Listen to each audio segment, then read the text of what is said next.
Ya que nos adentramos en este tema de la preparación, entonces, ¿qué les parece si hablamos un poquito? Porque, a ver, es natural que cuando hablamos de la segunda venida y los acontecimientos por venir,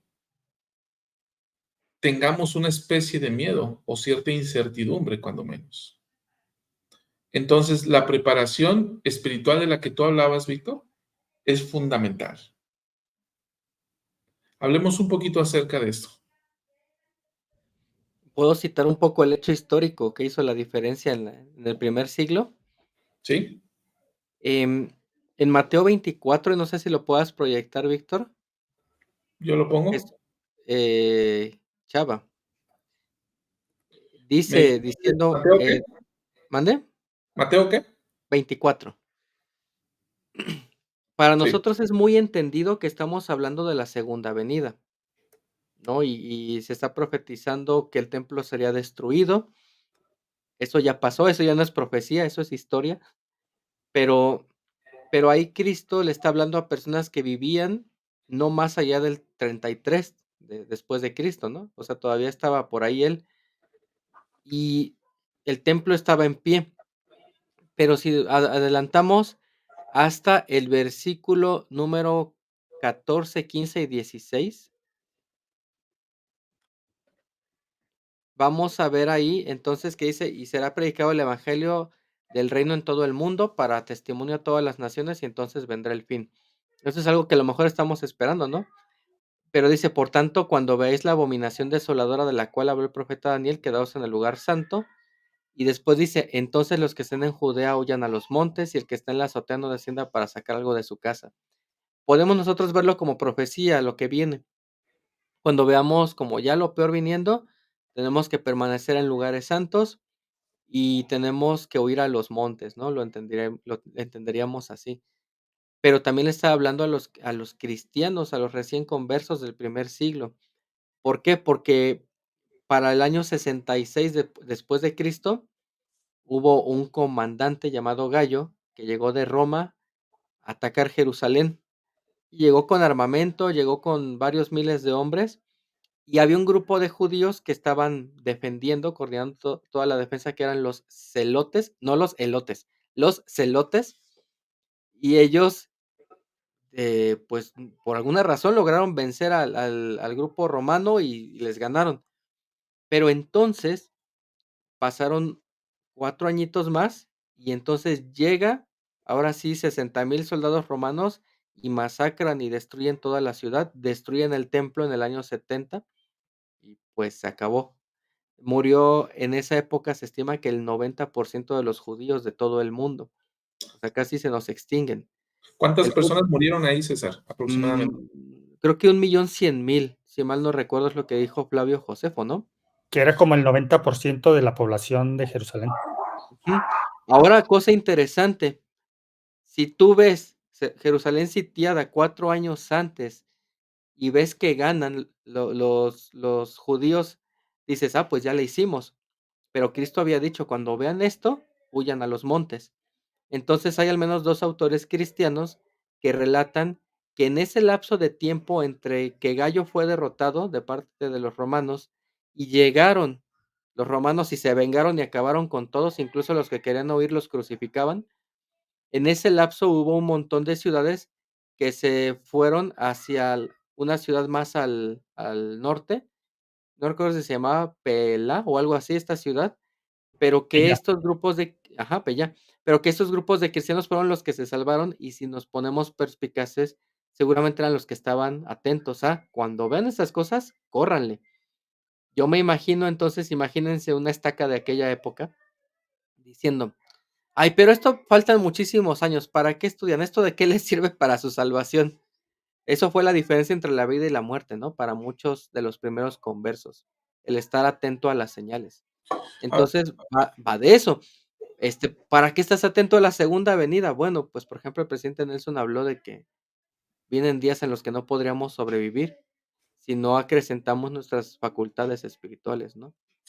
Entonces, por eso hay que César, estar atentos. Sí, fíjate, me encanta esto que estás diciendo y lo quiero relacionar con lo que dice la hermana Julia, Julia Tueros. Ella está en Lima, Perú.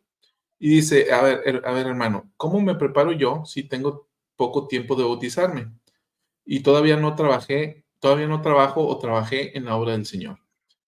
Este acontecimiento que tú estás describiendo ahora, César, narra de los primeros años del cristianismo, lo cual nos dice que muchos de estos eran igual que la hermana Julia, recién conversos, que se acababan de unir a la iglesia de Cristo que tenía pocos años de haber sido establecida.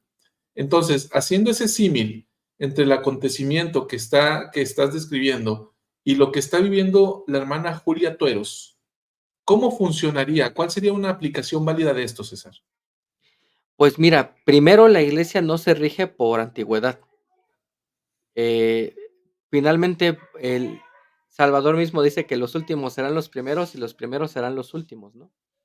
Entonces, eh, es tan sencillo, por ejemplo, como que el bautismo de la hermana vale exactamente el bautismo que tú y yo tenemos, chava, Es claro, ¿no? sí, Entonces, más que decir estoy preparado porque ya me las sé de todas, todas, y sé cómo organizar un campamento de hombres jóvenes porque tengo 20 años de experiencia haciéndolos, se trata de qué tan dispuesto estoy.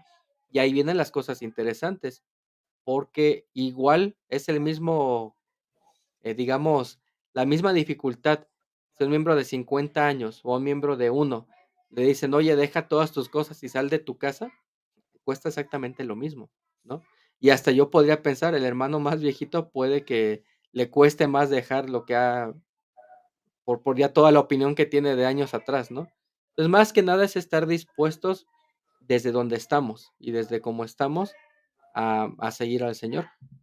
estos cristianos, César, salieron, tú los mencionaste ahorita, ¿no? Y se fueron a cierto lugar. ¿Por qué fueron capaces de salir antes del ataque del comandante este gallo? Pues mira, no tenemos mucha evidencia histórica, pero algo queda claro, Cristo se los advirtió antes en Mateo 24. Y muy posiblemente fue porque estaban atentos a las señales y a lo que ellos tenían que hacer cuando las vieran. Vieron la ciudad sitiada, vieron que se salvó una vez, vámonos.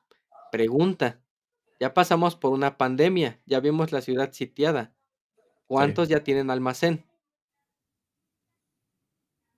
Ahí la dejo, ¿no? sí. Buena reflexión, César. Víctor, ayúdame a responder esta buena pregunta. Lunita Luna nos pregunta, ¿cuáles serían las características de una persona preparada para la segunda venida? ¿Una respuesta simple o detallada? Ah, de hecho, es una pregunta muy, muy difícil, Lunita. Vi el comentario hace un momento y me quedé justo pensando en eso, ¿no?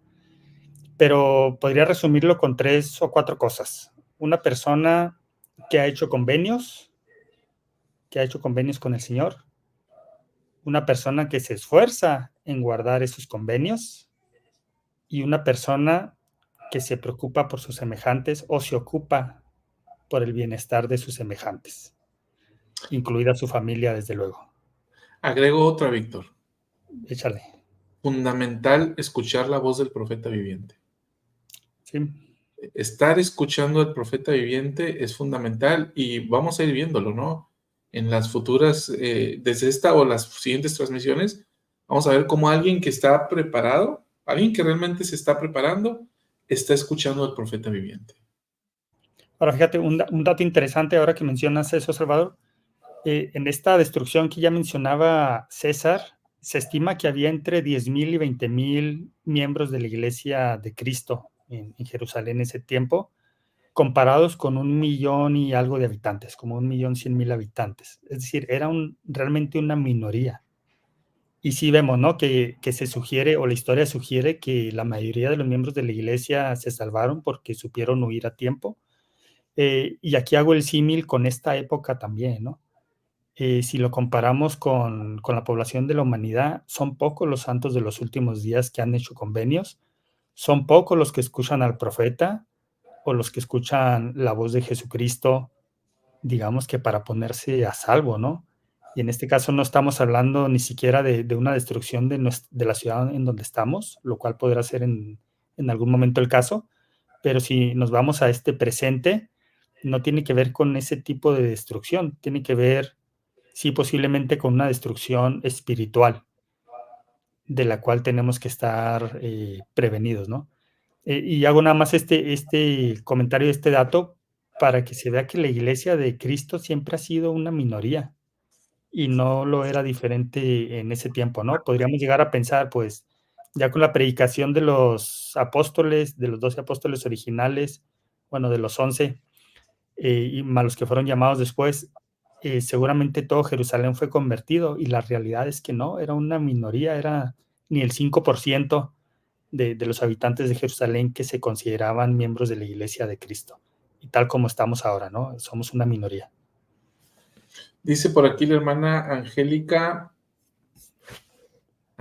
Caro, como otro elemento fundamental, ¿no? Para ver si estamos o no preparados. Me encanta. Gracias. Asegurarse de tener el Espíritu con nosotros, como dice el presidente Nelson, ¿no? Y simplemente reiterando lo que él dijo, ¿no? Que en los días futuros nadie podrá sobrevivir espiritualmente si no cuenta con la guía orientadora, consoladora, constante y Guiadora. guiadora del Espíritu Santo. Entonces, gracias, hermana Angélica, y ahí está, ¿no? O sea, podemos seguir palomeando. El punto de aquí es que nos vayamos con aplicaciones reales en nuestra vida.